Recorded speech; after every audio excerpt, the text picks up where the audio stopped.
ہیں. دو قسمی ہے منافقت کی. ایک وہ منافق ہے جس کا عقیدہ ٹھیک ہے اور عمل خراب ہے، اور ایک وہ منافق ہے جس کا عمل ٹھیک ہے اور عقیدہ سارا خراب ہے. مجھے آپ ایمان سے بتا سکتے ہیں کہ آپ نے کیا پیغام لیا آج کی مجلس سے؟ نہیں بتا سکتے. کہ آپ نے کیا حاصل کیا؟ اقبال صدیوں پہلے رو گیا تھا. قلندر لاہوری گزر رہا تھا، فضائل و مصائب پڑھے جا رہے تھے، مسکرا کے کہا جھوٹ بول رہا ہے. پھر وہ آگے گزر گیا. ایک اور بندہ فضائل و مصائب پڑھ رہا تھا، اس نے پوچھا ٹھیک ہے، اقبال نے کہا یہ بھی جھوٹ بول رہا ہے. ان کا سائیں جس کو دیکھتے ہو اس کو جھوٹا کہتے ہو. سچ کیا ہے بتایا کوئی نہیں، 2 لائنیں لکھ گیا. بتایا نہیں، 2 لائنیں لکھ دی اقبال نے. اقبال کہتا ہے بیاں اگر سر شہادت کی تفسیر ہو جائے، بیاں اگر سر شہادت کی تفسیر ہو جائے، مسلمانوں کا، شیعوں سنیوں کا نہیں، مسلمانوں کا قبلہ پھر روضہ شبیر ہو جائے. یہ اقبال نے پیغام دیا تھا. خدا را میرا عنوان لنگا صاحب نے کہا تھا آپ نے میلاد سے ابو طالب پڑھنا ہے اور پھر ابو طالب سے کربلا آنا ہے. اب میں 2 بجے کا بیٹھا اب سوچ رہا ہوں کیا پڑھوں کیا نہ پڑھوں. تو یقین مانے میں نے اپنی اہل سنت میں بڑے مجموعوں میں پڑھا ہے، آپ نیٹ سے چیک کر لیں. مجھے وہ مجموعوں کی طلب نہیں رہی، شوق نہیں ہے. لکھاں کا مجموعہ ہوئے تو میں پڑھ ساں.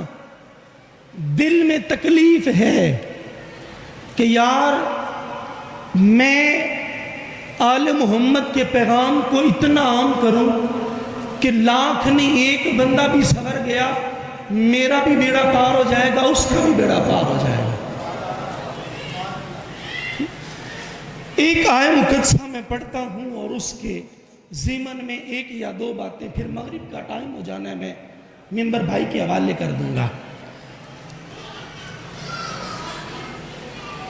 قرآن کریم کی آیہ مقدسہ میں لَقَدْ مَنَّ اللَّهُ عَلَى الْمُؤْمِنِينَ إِذْ بَعَثَ فِيهِمْ رَسُولًا مِّنْ أَنفُسِهِمْ يَتْلُو عَلَيْهِمْ آيَاتِهِ وَيُزَكِّيهِمْ.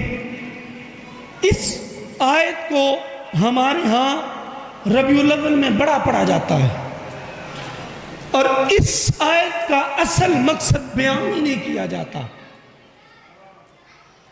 ہمارے اہل سنت کے ہاں ربیع الاول میں اس آیت ہر مولوی یہ آیت پڑھے گا، ہر مولوی یہی آیت پڑھے گا، لیکن اس کا نہ کوئی ترجمہ سمجھا سکتا ہے، نہ کوئی مقصد بتا سکتا ہے. میں کوشش کرتا ہوں اگر آپ کو سمجھ آئے تو پھر بولنا ضرور ہے. اللہ نے فرمایا لَقَدْ مَنَّ اللَّهُ عَلَى الْمُؤْمِنِينَ، تحقیق میں نے مومنوں پر احسان کیا ہے. اللہ نے کیا فرمایا؟ لَقَدْ مَنَّ اللَّهُ عَلَى الْمُؤْمِنِينَ، میں نے مومنوں پر احسان کیا ہے. بھائی تھوڑی سی آواز کو اگر صاف کر دیں، مجھے خود سمجھ کوئی نہیں آ رہا. ان کو کیا آئے گی؟ اس کو صاف کر دیں آپ آواز کو، اس کی آواز کھول دیں، بیس کم کر دیں. لَقَدْ مَنَّ اللَّهُ عَلَى الْمُؤْمِنِينَ، اللہ نے فرمایا میں نے مومنوں پر احسان کیا ہے. پتہ یہ چلا اللہ نے انسان ایرے غیرے نتو خیرے پر نہیں کیا، صرف مومن پر کیا ہے. اللہ نے احسان مومن پر کیا ہے. کیا احسان ہے؟ اِذْ بَعَثَ فِيهِمْ رَسُولًا، اللہ نے فرمایا میں نے ان میں اپنا شان والا رسول بھیج دیا ہے. احسان کس پر کیا؟ بول لے میرے ساتھ، احسان کس پر کیا؟ مومنوں پر۔ کیا ہے احسان؟ کیا ہے؟ عظمت والا رسول بھیجا ہے، اللہ ہے بھیجنے والا، رسول ہے بھیجا جانے والا، جن کے پیچھے یہ ساری دنیا لگی پھرتی ہے، انہوں نے تو کلمہ 40 سال بعد پڑھا تھا۔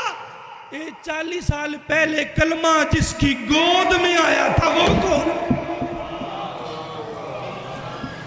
40 سال بعد میں۔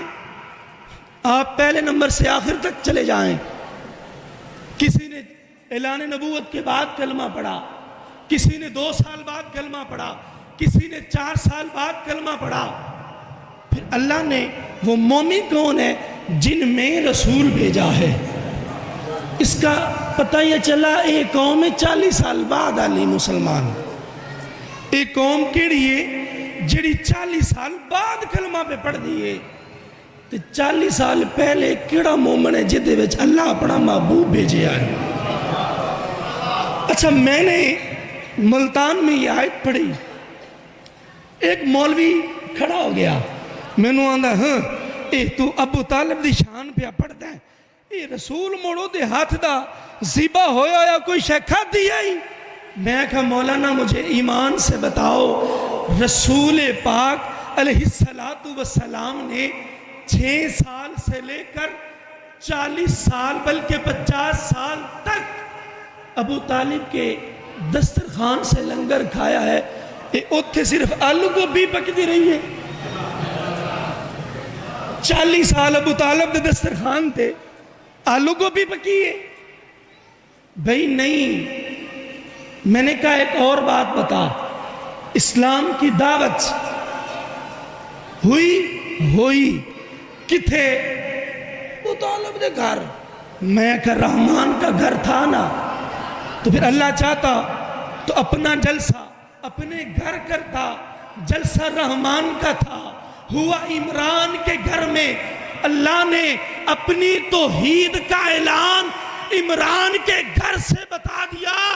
میں اپنی ابتدا عمران کے گھر سے کر کے یہ بتانا چاہتا ہوں، میرے گھر میں بت پڑے ہیں، عمران کے گھر میں بت نہیں، یا مصطفیٰ ہے یا پھر مرتضیٰ ہے۔ یہ آئے اللہ نے مومنوں میں اپنا رسول بھیجا۔ ایمان سے بتاؤ مجھے، 14 صدیاں گزر گئی، ہمارے ہاں انتشار پھیلا ہوا ہے، اے جی کون ان شیعہ، اے جی کون ان کافر ان، اے کون ان بریلوی ان، اے کون ان دیوبندی ان۔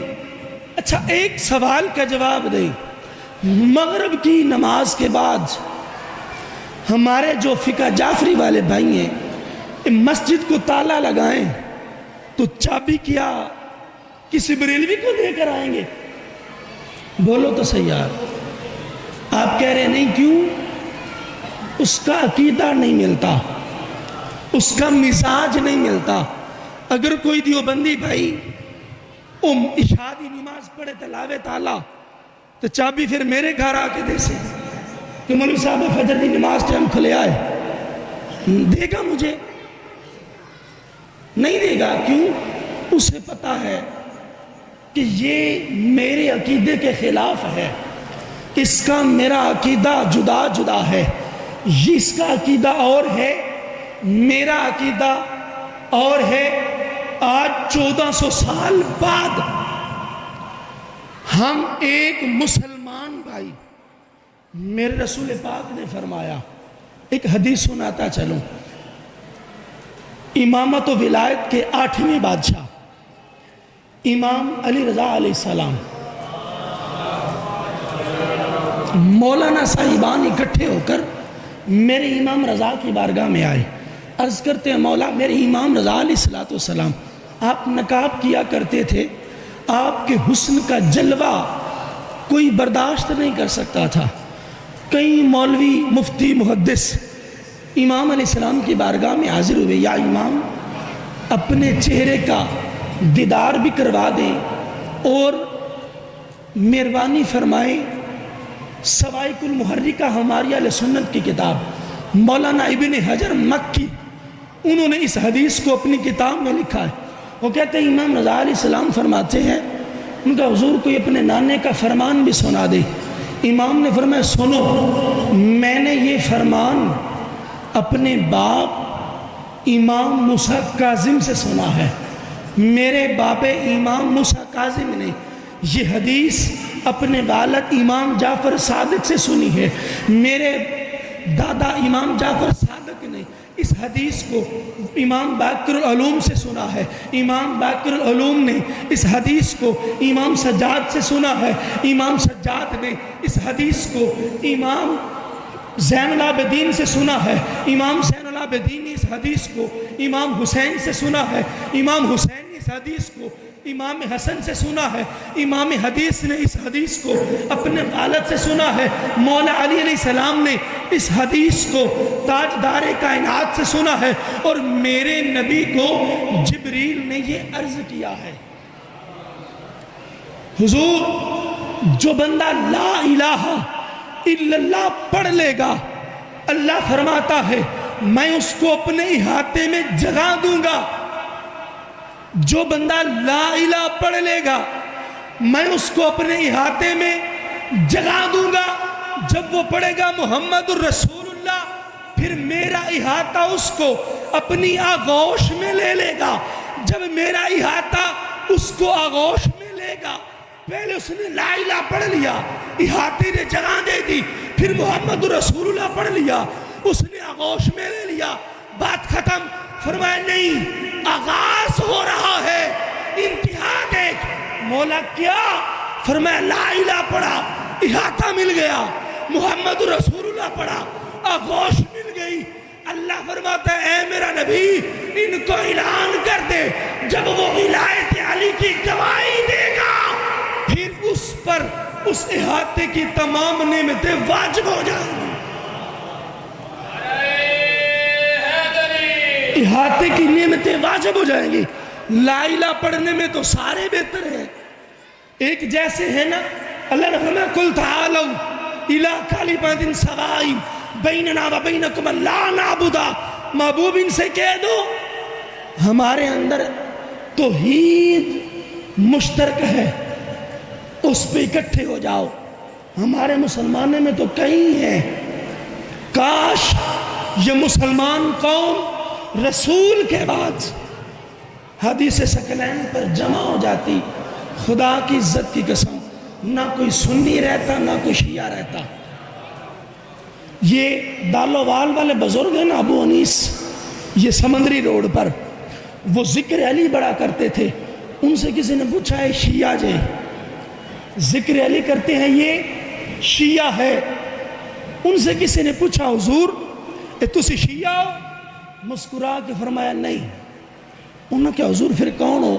آپ نے فرمایا بھائی بات یہ ہے کربلا میں شیعہ بھی تھے سنی بھی تھے، جب کربلا کی جنگ ختم ہو گئی نا، سنی بھی مر گئے شیعہ بھی مر گئے، وہاں سے قیامت تک دو راستے نکلے، دو مذہب نکلے، ایک کا نام حسینیت ہے اور ایک کا نام یزیدیت ہے۔ تو میں حسینی ہوں۔ اب سمجھئے میں بات کو اختتام کرنے لگا ہوں۔ 1400 سال بعد ایک مسلمان بندہ کلمہ پڑھ کر دوسرے کلمہ گو کو اپنی مسجد کی چابی نہیں دیتا۔ یہ مساجد بیت اللہ کی نقل ہے۔ 1400 سال بعد نقل کی چابیاں کسی دوسرے مسلمان کو دینے کو کوئی تیار نہیں ہے۔ میں نے کہا مولانا تو نقل کی چابیاں 1400 سال بعد نہیں دیتا، اللہ نے اصل بیت اللہ کی چابیاں 14 سال پہلے ابو طالب کو عطا کی۔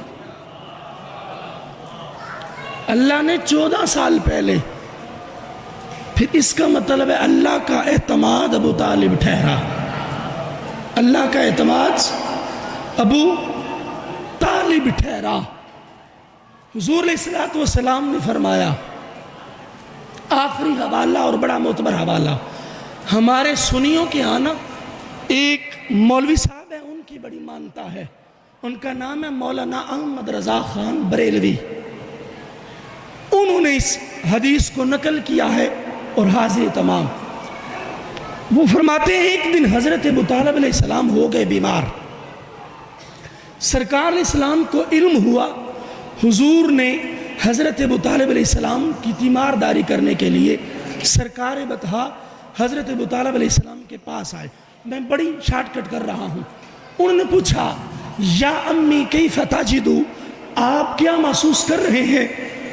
تو سرکار بطحا فرماتے ہیں بیٹا بیماری اتنی ہے کہ میں ہاتھ بھی نہیں ہلا سکتا اور چہرہ بھی دوسری طرف ہے. حدیث توجہ طلب بات ہے. حوالہ میں نے بڑا معتبر دیا ہے، مولانا احمد رضا خان بریلوی رحمۃ اللہ علیہ. یہ بہت بڑا نام ہے. یہ یوں سمجھ لیں، میں کہتا ہوں کہ آپ نام لے لینا بریلویوں کے آگے اور آگے حوالہ نہ دی حدیث کا، وہ سر پھر بھی اپنا خم کر دیں گے، اتنا بڑا نام ہے. وہ لکھتے ہیں کہ حضرت ابو طالب نے کہا بھتیجا میں اتنا بیمار ہوں کہ اپنا ہاتھ بھی نہیں ہلا سکتا. میرے آقا بڑے پریشان ہوئے، اتنی بیماری.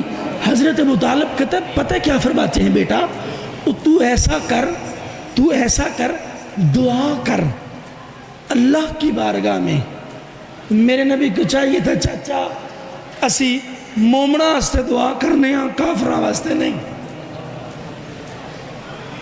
حضرت ابو طالب فرماتے ہیں بیٹا تو رب کی بارگاہ میں میرے لیے دعا کر میرے لیے. ان کا ٹھیک ہے. اب میرے نبی نے ہاتھ اٹھائے، اللہم ہاذی امی، یا اللہ یہ میرا چاچا ہے. یار جس رب نے بیماری بھیجی اسے نہیں پتا یہ رسول کا چاچا ہے. میرے رسول نے لفظ سنیے گا حدیث کے، میرے آقا نے فرمایا اللہم ہاذی امی، یا اللہ تو جانتا ہے یہ میرا محبوب چاچا ہے. آگے میرے سرکار نے فرمایا یا اللہ اشفے کے 3 لفظ ہیں، الف شین فا. میرے رسول نے فرمایا اشفے، مولا اس کو شفا دے دے. رب کعبہ کی قسم لفظ فا بھی زبان سے نہیں نکلا. ابو طالب اٹھ کر کھڑے ہو گئے. سرکار حضرت ابو طالب اٹھ کر کھڑے ہو گئے اور ایک جملہ حضرت ابو طالب نے کہا اور وہ جملہ مولوی لکھ کر اپنی کتاب میں گیا ہے. میں نے کہا مولانا تو کہتا ہے کہ ابو طالب نے کلمہ نہیں پڑھا، اور ایک کلمہ پڑھنا 40 سال بعد والوں کا خاصہ ہے، ان کا خاصہ نہیں جنہوں نے کلمہ گود میں پالا ہے.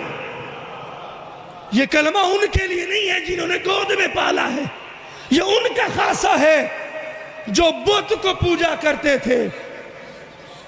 جو میرے مرشد گرامی وہ فرماتے ہیں مجھے ہر قبیلے کا نام بھی یاد ہے، بت بھی یاد ہے. میرا چیلنج ہے مجھے کوئی بندہ بتائے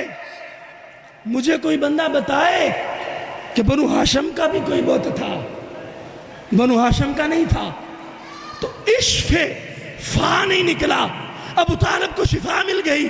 حضرت ابو طالب ہاتھ بھی نہیں لا سکتے تھے. کھڑے ہوئے نے دیکھا خود کو صحت یاب ہو گیا ہوں.